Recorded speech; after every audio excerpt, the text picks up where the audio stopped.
Hey, John Ferguson Smart here. I've got a question for you. How do you stand out on the job market as a test automation engineer?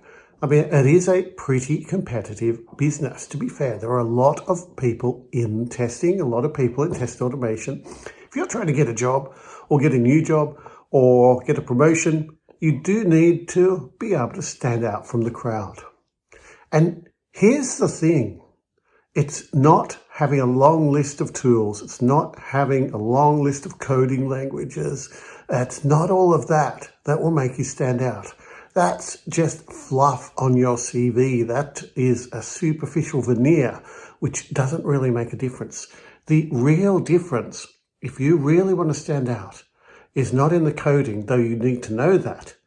Don't sweat the coding. You'll learn the coding. That will come with time. Don't sweat the tools. You'll learn the tools as you need to.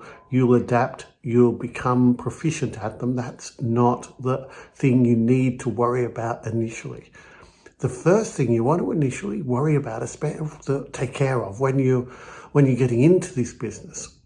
If you want to really stand out, the thing to look at is to go beyond the testing space, to go outside of the testing silo, to go beyond that space of writing test scripts, writing test cases, doing manual checks and so forth.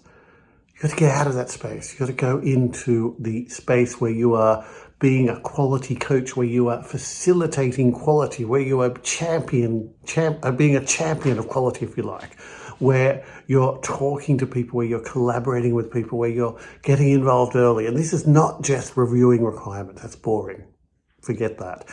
When you are collaborating with the team early on to actually discover requirements and work together to identify the acceptance criteria and articulate the acceptance criteria and get people understanding not only the value of quality, but how to verify quality right from the word go.